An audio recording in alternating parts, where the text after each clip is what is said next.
Actually move this here, maybe. Can I twist that a bit? Perfect. Yep, we can. Amazing.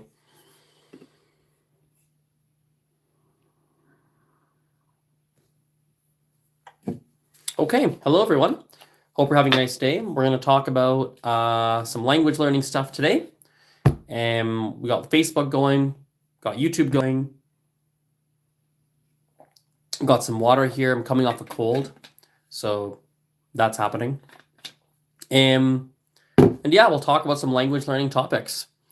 I think a good place to start that I think is, I just want to be really useful for you. I want to be really useful, and I want to help you to the best of my ability to reach whatever language learning goals that you have.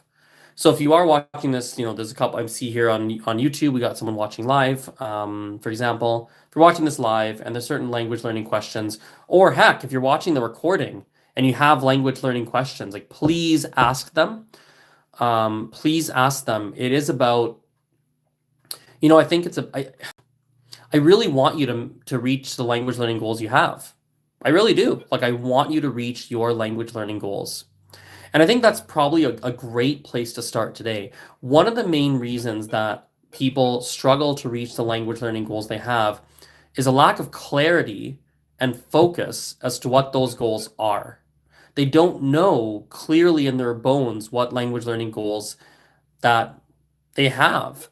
I think what people do instead, what they often will do is they will start to use certain language learning resources without having a really clear idea of how much of that language they want to learn. The classic example of something like this would be someone who downloads maybe Duolingo, and they're just working their way through the Duolingo app. For me, when I work with different language learners, I think one of the most important things, a great simple starting place, is just to ask yourself, like, what do you want to get out of this language? Is it just to have fun? Maybe. Are you learning a language for the purpose of traveling to a country, moving to a country? Are you learning a language? What's really driving this boat? What do you want to get out of it? That's a wonderful place to start. That's a wonderful place to start for language learners. That's what I think anyway. It's a wonderful place to start. Once you know what you want, I think that can start to help you figure out what kinds of approaches that you should be using. Now, there's really good news. There's really good news for language learners. Up until an intermediate level,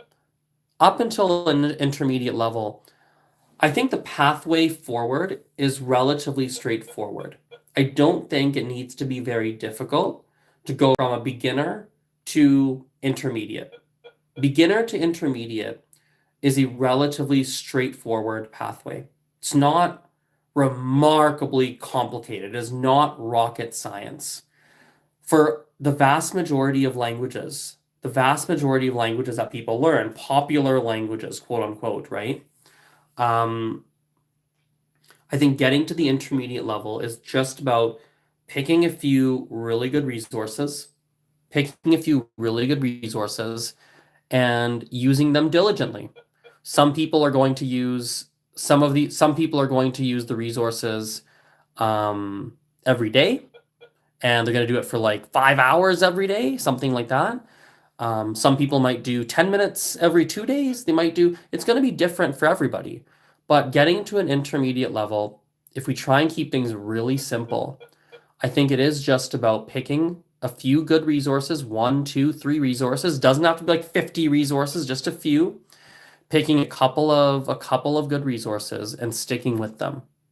And if you do that, you have a very, very, very good chance of reaching an intermediate level. And an intermediate level is lovely. You're conversational. You understand a lot. You can start to watch TV. You can start to read interesting books, perhaps. You can travel, and you can have a much easier time. You can make friends. It's really good for your brain. It's remarkable for your brain. To speak a language at that level. You feel proud of yourself. So, Yeah, I think that's a big one. That's a really big one. And getting to intermediate phase, again, it's not complicated. It's not complicated. You really, really, really, really, really can do it. I think in those beginner phases, um, I love some of the chats here. Some of the chat on YouTube, oops, some of the chat on YouTube is spam, which is normal. It happens every time, but that's okay. We see there's one person here, urban survival guy who speaks 2 languages. Congratulations, I love it. Good job. That's great. I think when we're at that beginner phase of learning a language, when you are in those beginner phases, I think one of the hardest, let's assume you've gotten started, right? You've got started and you're trucking away, you're learning words and phrases, right? You're learning the pronunciation and the alphabet, whatever. You've started. You're not on day 0. You're on like day 45, okay? I think one of the hardest things at that beginner phase is sometimes you don't know if you're on the right track. Sometimes you don't know if you're on the right track. You don't know. You don't know.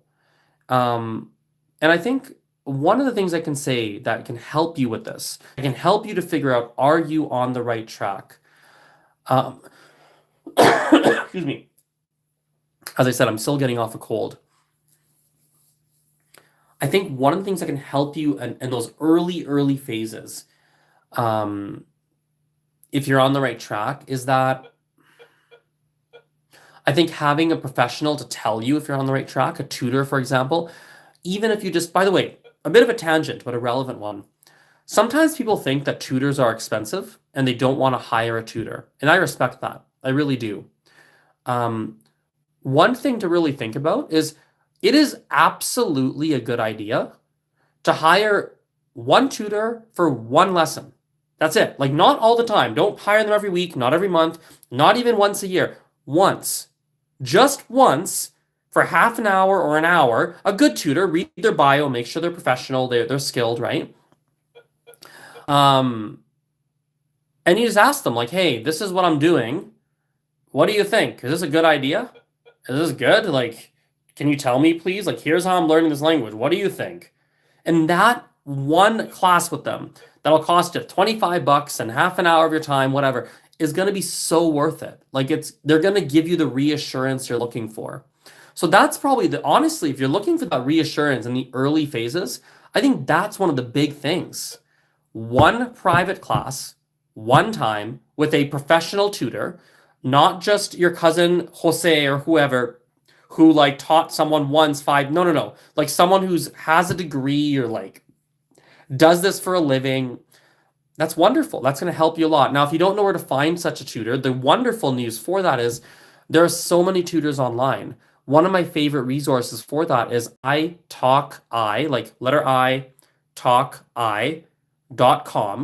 There are wonderful, affordable, professional tutors for a wide variety of languages. By the way, I see here Dan is saying, "Oh my God, Azrin, is that you?" Yes, it's me. Who are you? I don't know who you are. I feel like I should know you because you're reacting like I should know you. Please tell me who you are. Urban Survival Guide 2.0, who said, it took me 3 years to learn English. Very normal. I read and write English at a 6th grade level. That's actually really good. I think that's wonderful.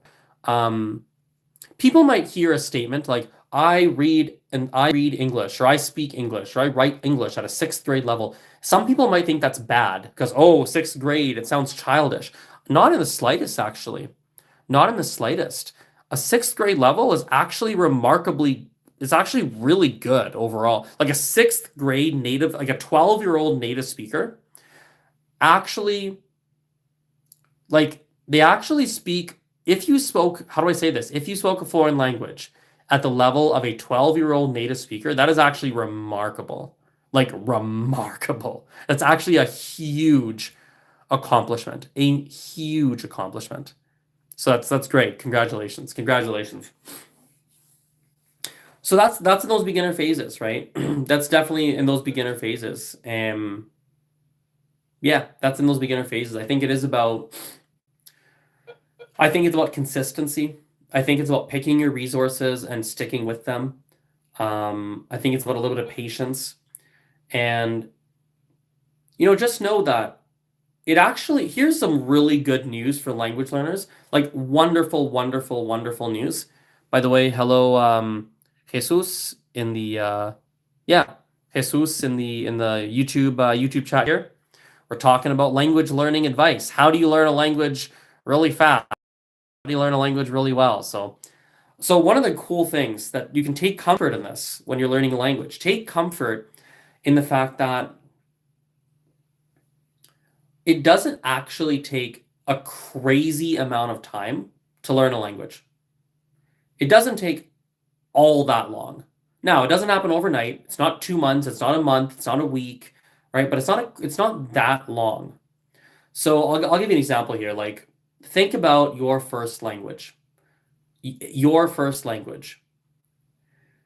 In your first 2 years of full-time immersion, your first 2 years on Earth, full-time immersion, all you did, really, like serious, all you did was absorb the language around you. Parents, family members, aunts, uncles, cousins, whoever. You just like literally absorbed it full time. And what can you do at 2 years old? Well, they say you're a 2-word phase, or like people have that, right? You're doing nothing. You're not doing much. When you're 2 years old or this high off the ground, you can do nothing. 2 years of learning a foreign language, if you're learning for 2 years and you're like decently disciplined with it, like decently disciplined, in 2 years, you have a real shot.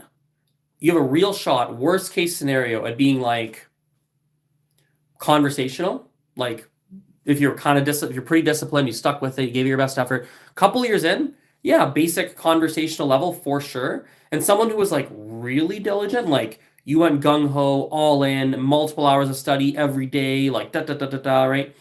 Someone like that might reach, really honestly, might reach almost like an advanced level in 2 years. They really might. Or like upper intermediate advanced level in 2 years is totally not impossible. It is a possibility.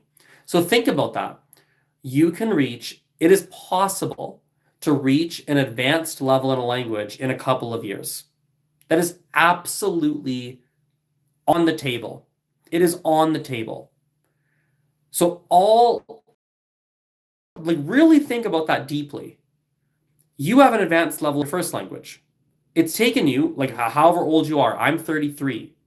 So I can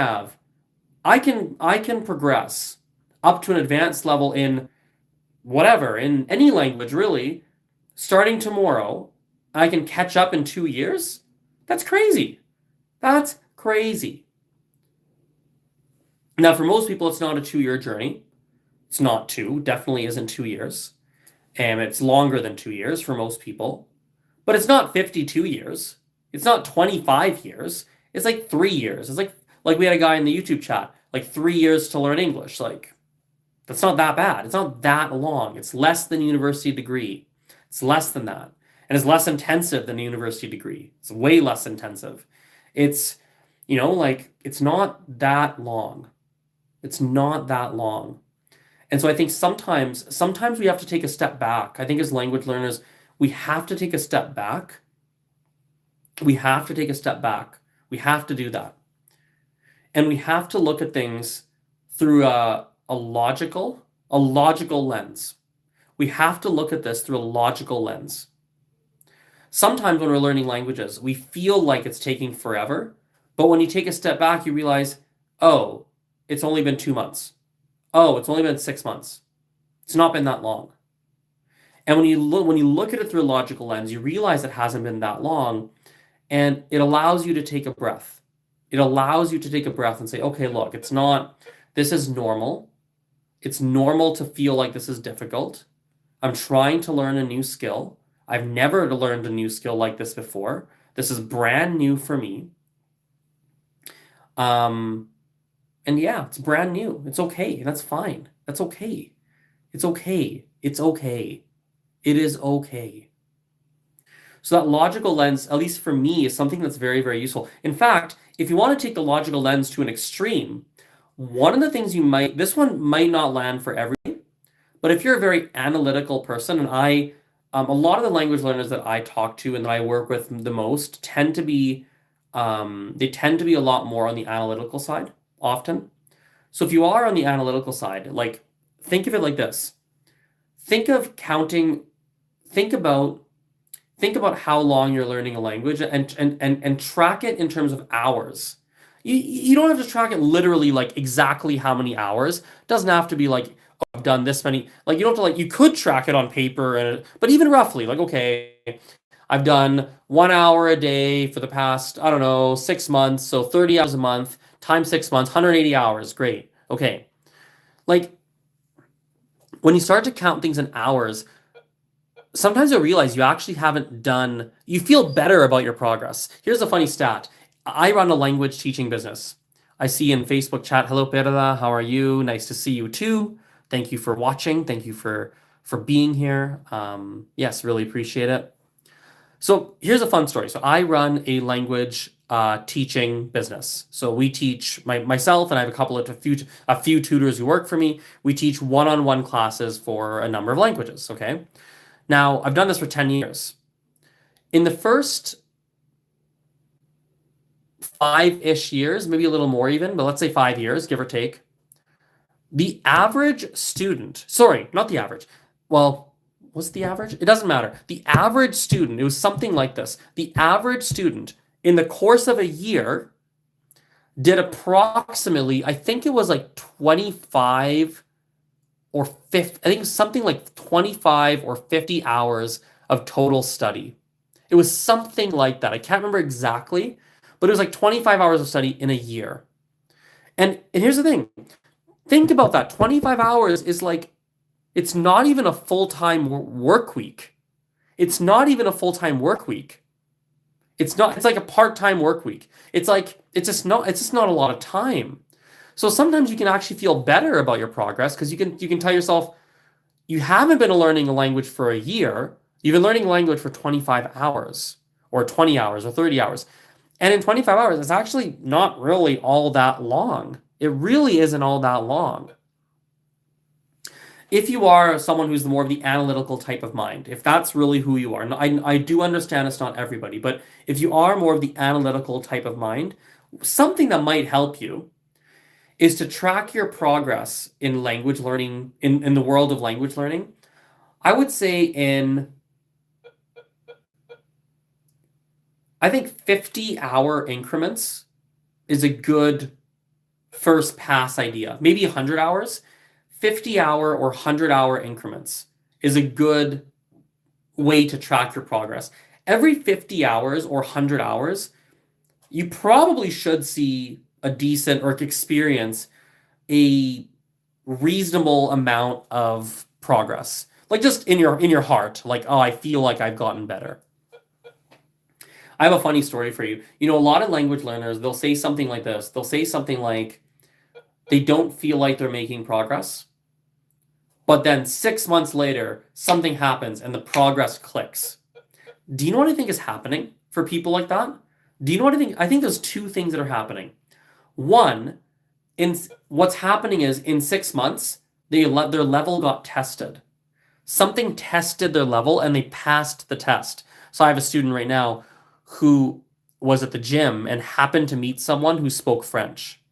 And she's like, oh my God, I actually got to talk to the person in French. I actually got to do that. And she's like, it gave me such a confidence boost. So sometimes something happens that gives you the confidence boost. And I find myself wondering sometimes if there's a way to manufacture that confidence boost sooner. Why are we waiting for something to give us the confidence boost? Why don't we do something right away? Why don't we do something now to give the confidence boost? I don't know what that now is. I'm just brainstorming, but it isn't something I think about. The other thing, here's something interesting. The other reason that I think a lot of people don't feel like they're making a lot of progress, and the progress suddenly hits them 6 months later, 9 months later. The reason I think that happens as well, it has to do with study hours. I think what happens is they're studying, let's say, 30 minutes a day, doesn't matter the amount. They're studying a certain amount of time. And the reality is that they actually need to pass a certain threshold of time studied before they can experience any progress. Someone who studies a language for 4 hours, in those 4 hours, you're probably not going to feel a tremendous amount of progress. You might have to do a minimum of 75 hours, or I don't know the number. Who knows what the number is? But you might have to study a minimum of 75 hours, 50 hours, 100 hours before your body, your nervous system registers that, oh, I've actually done something and I've really progressed. To wrap up today's live stream, this has been a lot of fun. I've enjoyed this quite a bit. To wrap up today's live stream, I think a good place to talk. I think a good place to finish. I think it's.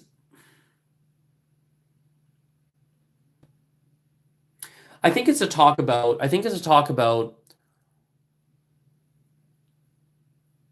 I think it's to talk about switching things up. That's a good place to. That's a good way to put that. To switch things up, I think is a good thing to say. So this is more for the intermediate learners, I think.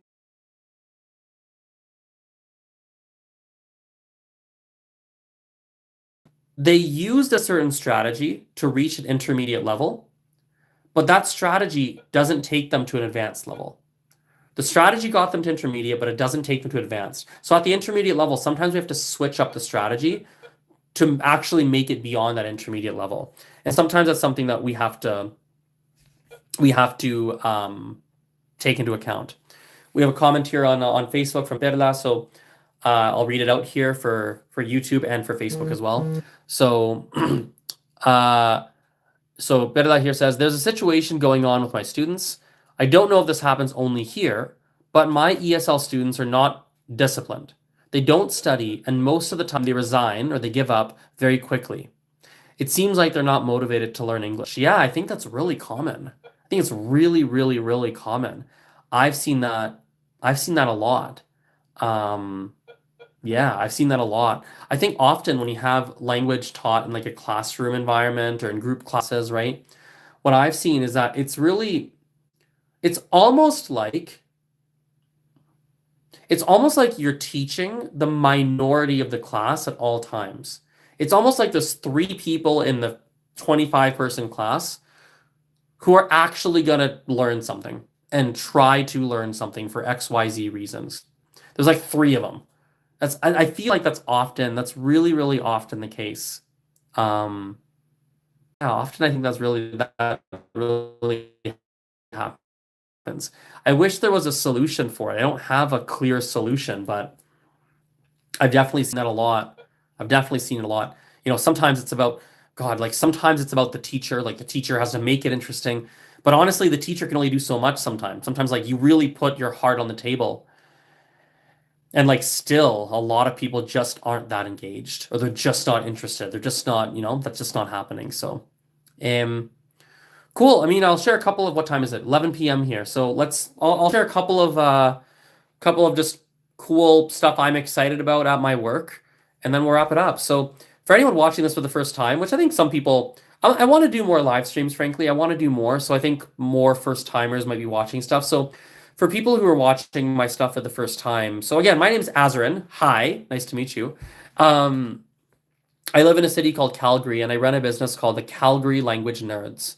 I've run it for 10 years. Yeah, 10 years now. 10 years in September of this year will be 10 years. And we absolutely blows my interesting to me. I'm someone who believes that every single language learning, well, actually, every single company, period, on earth has something of a soul. Every company has like a soul. And I'm someone who really believes that actually, I don't think that companies actually compete with each other. I don't think so. Like if you have Apple versus Mac, whatever, I don't think that they exactly compete with each other, because I think that if all the companies lean into the soul of what they do, like what the soul is of the company, and you lean into that, I think what ends up happening is that people find the soul, the company's soul that they're looking for. It's something like that. And I think I could be wrong about that. Honestly, I could just be like talking out of my butt and just saying all these random words, but that's just a feeling I have in my heart. So one thing that's fascinating on this note is I have been I've been always trying to grow my business. Every year my business grows a little bit and I want to keep growing it. So what I was doing in the past couple of weeks is looking at over the past 10 years, I have the data.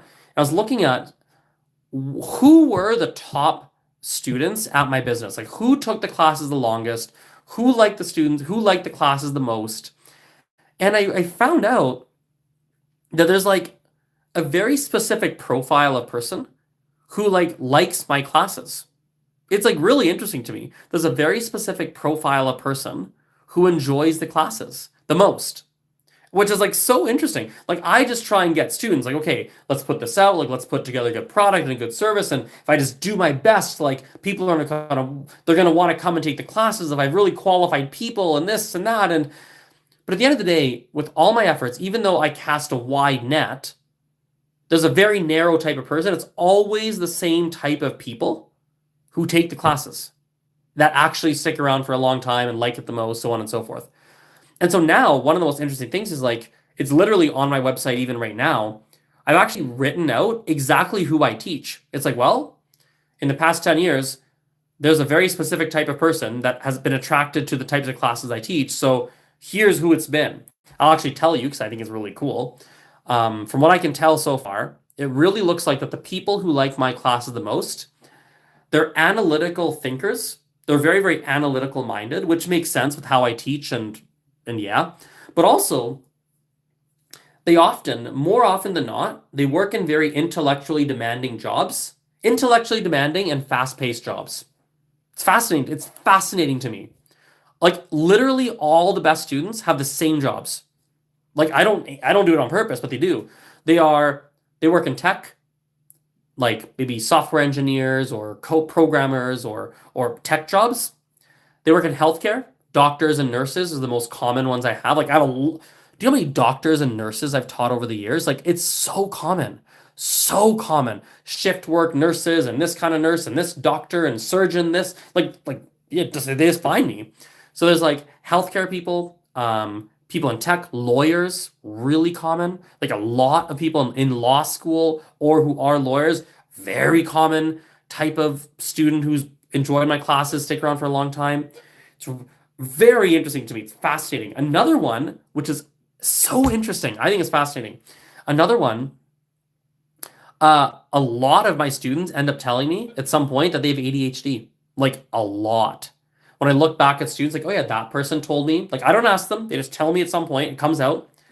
Like I just look at them, it's like, oh, that person told me, this person told me, this person told me, this. It's like, whoa, that's so interesting. So there's kind of this very narrow type of person. There's like the analytical type of person is like definitely a big one. They often work in these very specific jobs that have very specific fields, which kind of fits, it honestly fits with the analytical side of things. Honestly, they fit together. And then often there's kind of a separate category. Often there's a large minority of people who share with me at some point that they have ADHD. And it's like, wow. And those are always the people who like the classes the most, stick around for the longest, enjoy it very, very much. And it's like, wow, so interesting. I think the other thing, especially more recently for me, is I've been paying attention to work with students who I actually enjoy teaching the most. I meet, or even like I think, or the tutor, either myself or the tutor, that would genuinely enjoy teaching the most. So for example, right now, and honestly it changes, frankly it changes all the time. It's like, because my interests change, my tutor's interest, like things change, they evolve, right? I've done it for 10 years. Like I'm not the same person today as I was 10 years ago. Like no, right? And so like right now, the phase of life that I'm in, there's really like two big learning outcomes that I like to work with. One of them that I've decided to focus on, because I relate to it so much personally, are intermediate and advanced learners. So like call it B2 level, maybe C1, B2, C1, and to help them to refine their level more to work towards near native fluency. It's so interesting to me that when you look at language learning resources, apps and classes, everything, YouTube channels, like 90% of everything is meant for beginners. It's like beginner level, upper beginner, low intermediate maybe. But like once you hit high intermediate, all the resources go away. There's no one there who's guiding the upper intermediate and advanced learners toward like near native fluency. No one is taking you the final leg. So I was like, I like that. I think it's so cool. I want to fill that space. Myself and my tutors, obviously. And the second group of person, it's beginners, which a lot of people are helping. Like there's so much for beginners. So what I decided to do, and this has been a focus line really for the past, I would say 3 years. This has been the main type of student I've had for the past 3 years, are beginners who want to build their foundations quickly. Now, not quickly like a sales pitch of like, oh, you're going to spend 15 minutes a day and you're going to learn all this. And no. Like they're going to put in the work. It's not going to be easy. It's going to be half an hour a day, 45 minutes, an hour. Like that's up to you, but it's going to be a real kind of commitment. But we're going to get you to an intermediate level within like 6 months or maybe 12 months at most, depending on how much you're learning and how intermediate you want to be, like low intermediate versus high intermediate, right? Like there's different factors, but intermediate level within 6 to 12 months, let's say, is another type of student that I have. So it's like the upper intermediate students are kind of the people that have a good foundation and we're trying to get you to near native. That's like one type of person. And that's a gradual journey. It's not going to happen overnight. That's more gradual. Or the beginners who want to become intermediate, but they want to do it relatively quickly. Those are the two kind of broad camps of people that I now have been working with. And we got to layer in the fact as well that it's the people who seem to like how I teach for 10 years now, it's been the same people, right? Usually intellectual people who are very, not academic, very, what's the word? Analytical, there we go. Very analytical, very logical thinkers who often work in very intellectually demanding jobs, often very fast-paced jobs, law, tech, healthcare, things like that. And who have the learning outcomes that I personally am excited to work with. So that's been like a really exciting part of my business lately that, yeah, I just think is really, really cool. So yeah, that's that. Okay. Thank you on YouTube, people who watched. I really appreciate it. I appreciate all the likes and some of the comments. Perla on Facebook, thank you for your comments. Thank you for watching this live. For those who watch this recorded, because more people watch this recorded than live, which is lovely. I really thank you very much for doing that. And yeah, I'll see you guys next time. This is fun. I really enjoyed it. Bye. I don't even know. Man, I don't do live streams very often. I don't know how to end them. I don't know where's the end live stream button. Like, I don't know. Live streaming forever, frankly. Oh, found it. End live. Here we go. End. Let's end the YouTube here as well.